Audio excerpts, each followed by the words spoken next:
Welcome to this video series on the making of international in Korea. My name is Seok Lee, and I'm a professor of international law at Inha Law School, which is located in Incheon, Korea. Before getting into this first lecture, I would like to give you a brief introduction about myself. I'm a graduate of the Korea University, where I received my undergraduate law degree and then went on to receive Master of Law degrees from Korea University, the University of Minnesota, and New York University, and finally my doctorate from the Oxford University. I'm the general editor of the Encyclopedia of Public International Asia and co-editor-chief of the Asia Pacific Journal of Ocean and Policy and Asian Yearbook of International Law, and exec editor of the Korea Journal of International Comparative Law. This is the logo of the Encyclopedia of the Public International Asia. This encyclopedia is composed of the 3 volumes touch upon the Northeast Asia and Southeast Asia and Central and South Asia. Over 286 academics working on very specific issues of the international law and produced over 1 million words of the various headings to touch upon the very specific issues of the international law. And also, there are the 3 volumes of the productions of publication I want to share with you. The first, Asia Pacific Journal of the Ocean and Policy and Asian Yearbook of International Law, and Maritime Cooperation in East Asia. All those volumes working on the very specific issues of the international law in Asia, how international law intertwine in an area of the Asia. And also, there are the couple of the issues we're working on. The first, Encyclopedia of the Ocean and Policy in Asia Pacific, which will come out this year. And also, we're working on the 2 main publications which given to that the main sources of this lecture. The first is that the Korea Journal of International Law and Comparative Law. This is produced by the Korean Society International Law, and this year we produced the volume 10 and celebrates the centennial year of this volume. And the Korea Journal of International Comparative Law to produce the various corner of the issues we're working on, and it gives you that the brief understanding of how international law imply in Korea. And also the making international law in Korea, from colony to Asian power.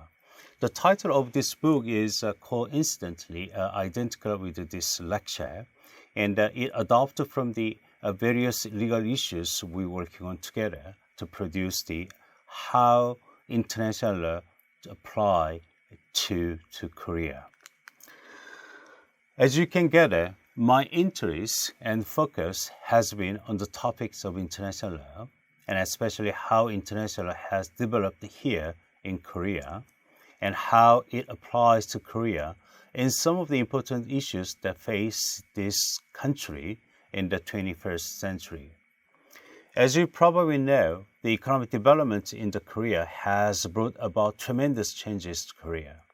Formerly annexed by Korea in 1910, Korea was Japan's colony for 35 years until Japan's defeat in World War II in 1945. It emerged from the Japan's colonialism as a divided nation occupied by the communist forces in the north and the United States in the south. This division culminated in the Korean War from 1950 to 1953, which ravaged the peninsula and left Korea as one of the poorest countries in the world. However, recently Korea ranked as the 11th largest economy in terms of the GNP and is often lauded as one of the Asia's tiger and miracles of the economies. Korea has ascended to become a legitimate Asian power through rapid development during the latter half of the 20th century, from being a third world power at the end of the Korean War. The rise of Korea tracks neatly with advanced globalization and the growing importance of international law in managing the increasing interactions between states themselves and open non-state entities such as the multilateral corporations and non-government organizations and international organizations such as the United Nations. Korea's rise has occurred in one of the most dynamic and dangerous parts of the world, which is in Northeast Asia, encompassing the People's Republic of China, North and South Korea, and Japan. This region has undoubtedly taken a greater global geopolitical and economic significance. It is under these conditions that international has taken on a greater role in Korea's and its neighborhood.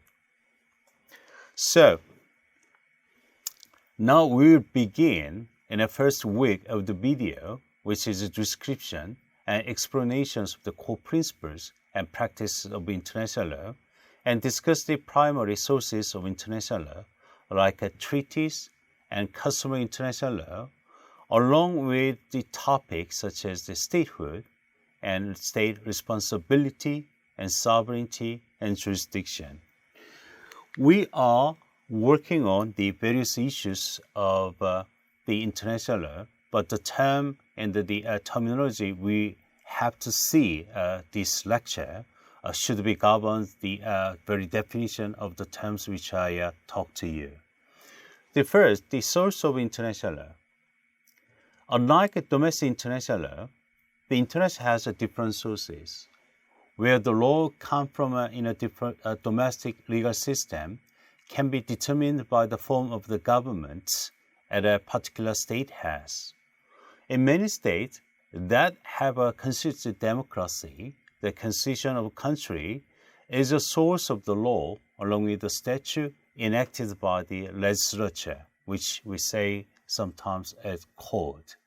In some countries, with a strong executive branch, administrative regulations issued by the executive, the agencies, we say, for example, administrative law is important sources of the rules. In countries that follow the common law, the judiciary makes the pronouncement of what the law is through the judicial decisions that are reflected in case law. Within a domestic legal system, the common characteristics found in relation to domestic sources of law, when viewed in light of the positivism, is the identification of the authority that makes the law along with the presence of the hierarchy between domestic law, along with the related issues which institutions can prescribe, adjudicate, and enforce the rules. As such, domestic legal system has a vertical orientations and origination of the legal authority.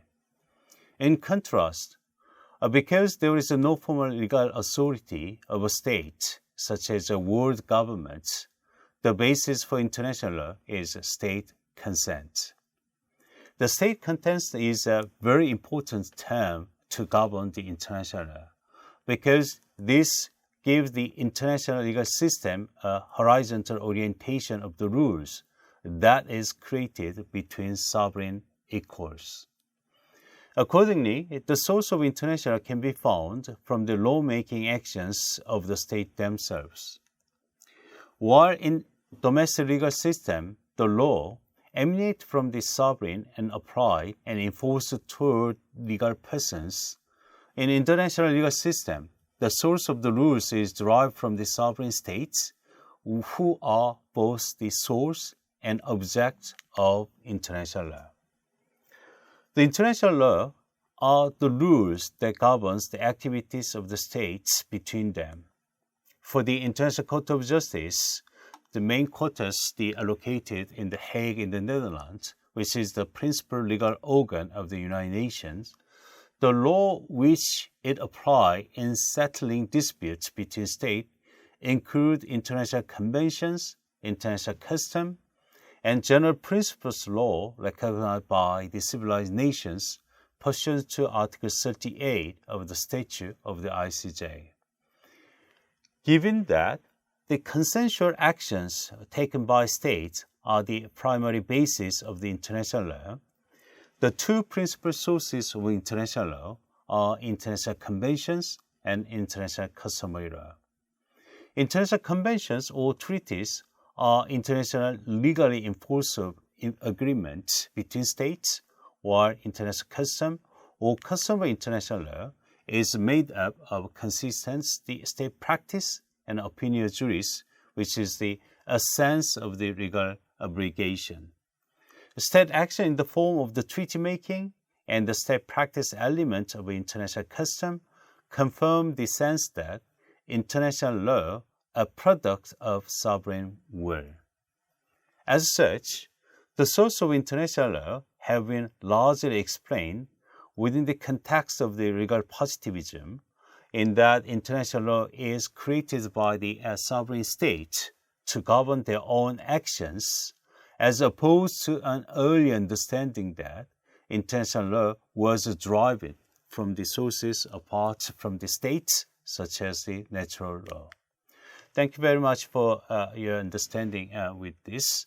And as I emphasized, this one is that at the first lecture give you that the very important definition of the sources of international law, which you will apply to every case we're talking about this series of the video. So thank you very much. We're looking forward to seeing you next section. Thank you.